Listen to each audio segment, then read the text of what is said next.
Becoming Naomi Leone by Pam Muñoz Ryan. Here is the title page, the copyright page showing that the book was copyright 2004, and the dedication page. The table of contents showing 21 chapters with an extra section before the first chapter, an extra section before the 12th chapter, and an extra section at the end of the book.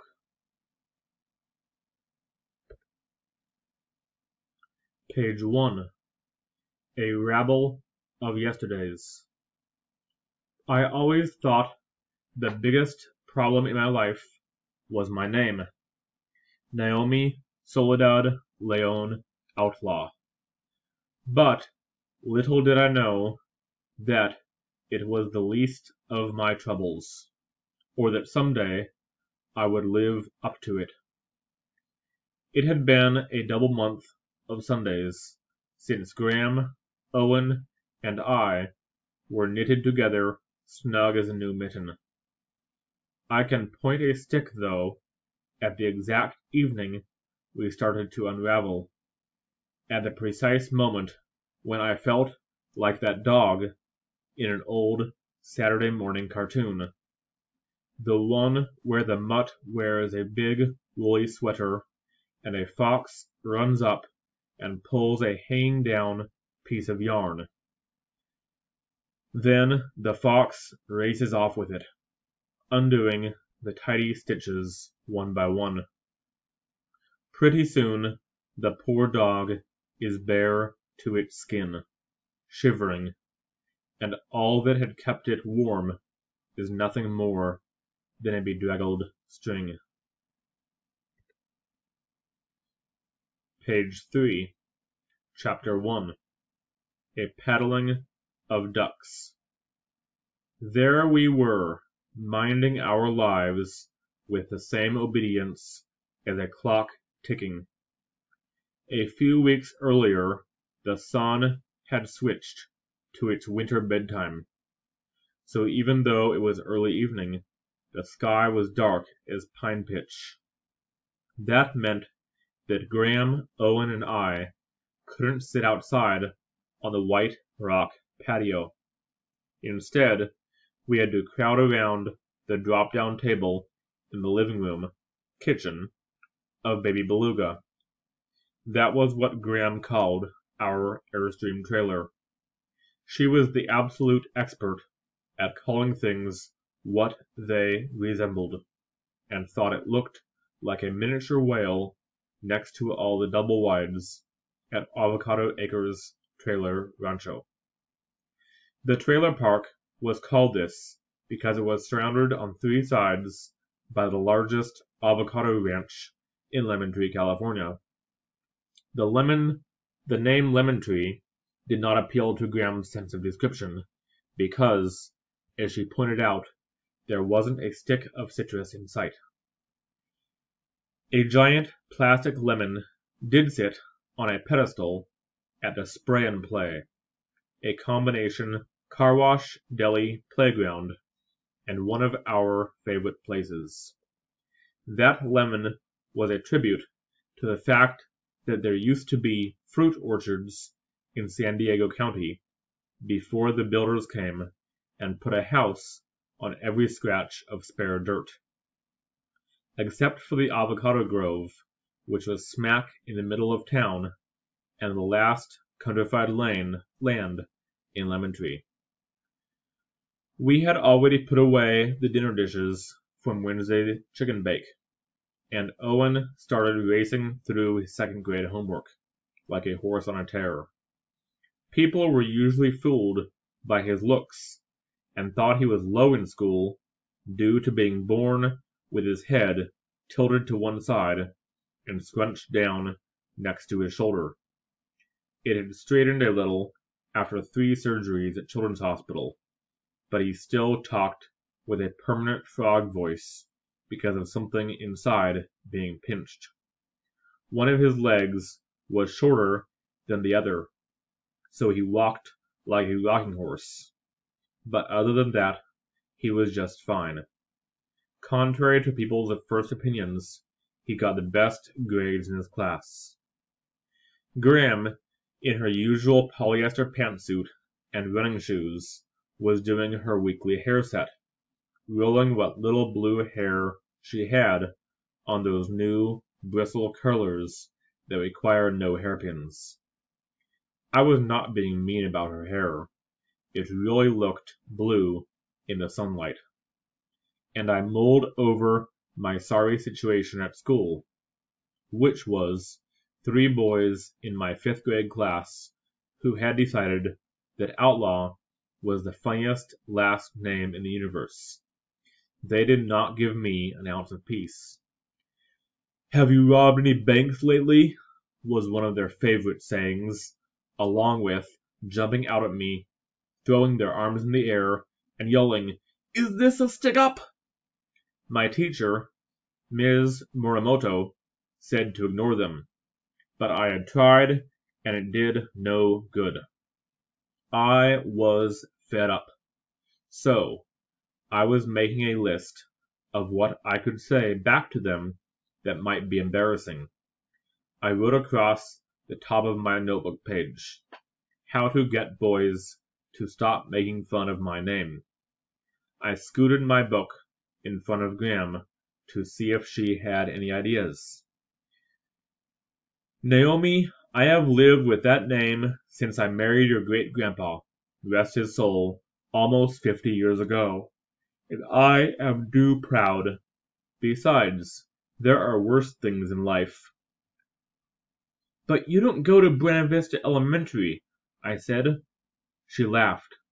"That's true, but I can tell you that boys have not changed an iota, and they are hard to humble. You know my true feelings on the subject. How about writing? Those boys will not bother me." Graham said that when you thought positive, you could make things happen. And when it did happen, it was called a self-prophecy. If you wanted to be the best speller in the class, you said to yourself, over and over, "I am the best speller in the class." And then, before you knew it, you were practicing and becoming it. It was sort of like magic, and Graham believed it to her bones. But it didn't always work the way I hoped. At one time, Owen and I were the only children in the trailer park. I thought positive every day for a month for more kids at Avocado Acres, but all that moved in was a family with a teenager and a brand new baby. Graham insisted my positive thinking had succeeded, but I had been greatly disappointed. Before I could write down Graham's suggestion, Owen sneezed, and it was a big one, the kind that sprinkled spittle and left his eyes all teary. "Owen, you got it on my page," I said, smoothing my paper, which only smeared the wet spots. "Sorry," he said, and then he sneezed again. "Company's coming twice," said Graham. Matter of fact, it was another of her Oklahoma notions, and she had a million of them that she believed whole heart. This one being, if a body sneezed, someone would pay a visit. "We already know for sure that Fabiola is coming over," said Owen. Fabiola Morales lived with her husband, Bernardo, just a stone's throw away in the middle of the avocado grove. Bernardo took care of the 300 trees, and in return, he didn't have to pay rent on their tiny house. Fabiola and Graham were newly retired from Walker Gordon Department Store, where they had worked for 35 years as seamstresses, doing alterations with their sewing tables face to face. If that wasn't enough familiarity, Fabiola came over every night Monday through Friday, to watch Wheel of Fortune. So far, Graham and Fabiola had watched 743 during the week episodes without missing once. It was their claim to fame. Well then, Fabiola counts for one, said Graham, patting a curler in place. I wonder who'll the other be? I looked at Owen and rolled my eyes. A fly zooming in would fulfill Graham's prediction. Maybe Mrs. Maloney, said Owen. Mrs. Maloney was 88 and lived in the double-wide next door. She came out every afternoon to water her cactuses, rocks, and cement bunnies, and only then did she ever come over for a visit. Graham said we could count on Mrs. Maloney for two things in life. One was wearing the same pink-checked cotton robe every day. I suspected she had a dozen hanging in her closet. And the other was going to bed at 6 in the evening. Nope, it won't be Mrs. Maloney, I said. It's past 6. Chewing on the end of my pencil, I got back to my list, which Graham said was one of the things I did best. I had all kinds of lists in my notebook, the shortest being things I am good at, which consisted of 1. Soap carving, 2. Worrying, and 3. Making lists. There was my regular and everyday worries list, which included 1. Graham was going to die because she was old. 2. Owen would never be right. 3. I will forget something if I don't make a list. 4. I will lose my lists. And 5. Abominations. I made lists of splendid words, types of rocks, books I read, and unusual names, not to mention the lists I had copied, including baby animal names, breeds of horses, and my current favorite, animal groups from the complete and unabridged Animal Kingdom with over 200 photographs. Mr. Marble, the librarian, and the absolute best person at Buena Vista Elementary, gave me the book yesterday when I walked into the library at lunchtime. He said, Naomi Outlaw. He always calls me both names. Today is your lucky day. I have a treasure for you, and I've already checked it out on your card. I give this to you with a flourish. Then he scooped the book into his palms, knelt down on one knee, and held it out to me as if it was a box of jewels. I added flourish to my splendid words list. Mr. Marble allowed me and 2 other students to eat lunch at one of the oval library tables every day. It was breaking school rules to eat there, but Mr. Marble didn't mind. He just smiled at us, straightened his bow tie, and said, Welcome to the sanctuary. Sanctuary also went straight to splendid words. John Lee was one of the library lunch students. His parents owned Lemon Tree Donuts. He was the roundest boy at Buena Vista Elementary, and one of the nicest. The other was Mimi Messmaker. Her name was on my unusual names list, along with Delaney Pickle, Brian Bearbrother, and Phoebe Lively. Mimi didn't hang out with all the other girls in our grade either, the ones who were always comparing makeup and going to sleepovers. She was nobody special at school, just like me, but she didn't know it. She had no use for me, and once whispered, "Trailer trash," when I walked by. After that, I never said a word to her, and that suited us both. Naomi, said Graham, is there a page in your notebook titled Ways to Annoy My Graham? Because if there is, I'd appreciate it if you'd add your unruly bangs to that list. I quickly reached up and corralled a triangle of hair hanging in my eyes. I was trying to let my hair grow all one length, but in order to keep my bangs pinned back, I needed 3 clips on each side. Graham had taken to calling me Brown Shaggy Dog because of my wild mop and my predisposition to brownness, eyes, hair, and skin. I took after the Mexican side of the family, or so I'd been told, and even though Owen was my full-blooded brother, he took after the Oklahoma lot.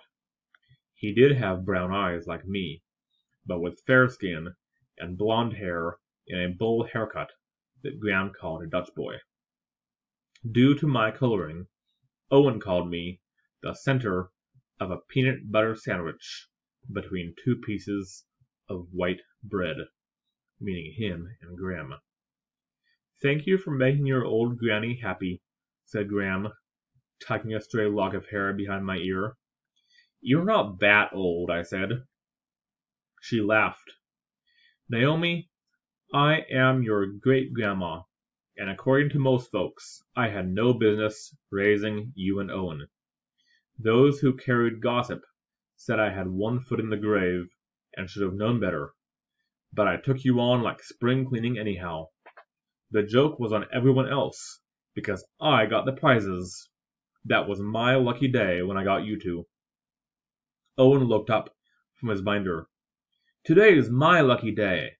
Guess what's one of my spelling words? Bicycle." Any coincidence in Owen's life, such as wanting a new bicycle and having the word show up on his spelling list, made him feel lucky. Whistling, he started writing bicycle over and over on a piece of paper. Graham finished rolling her hair, leaving lines of white scalp staring at us. "My clown head is on," she announced. Owen and I never argued with that description, because the yellow and purple curlers did give that effect. Graham clicked the television remote to find the tail end of the nightly news. I closed my notebook, giving up for now my list, and knowing full well I wouldn't be able to say boo to those boys anyway.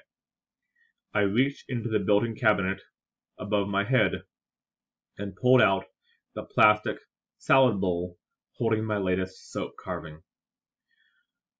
When Owen and I first came to live with Graham, I had slipped into being silent, and my hands shook all the time.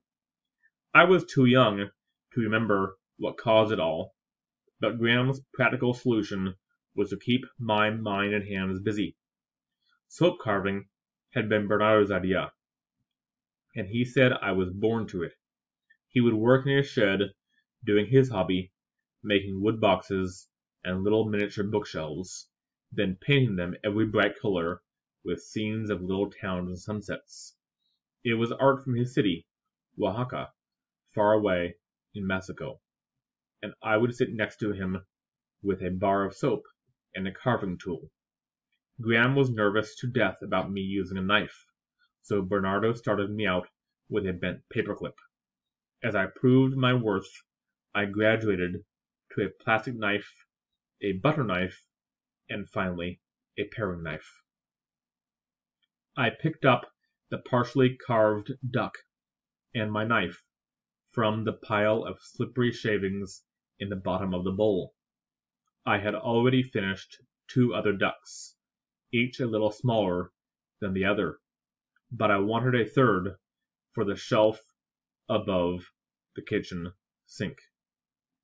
I was never content to carve one of anything, preferring at least 2 or 3 for a companionship of lions or a circle of bears.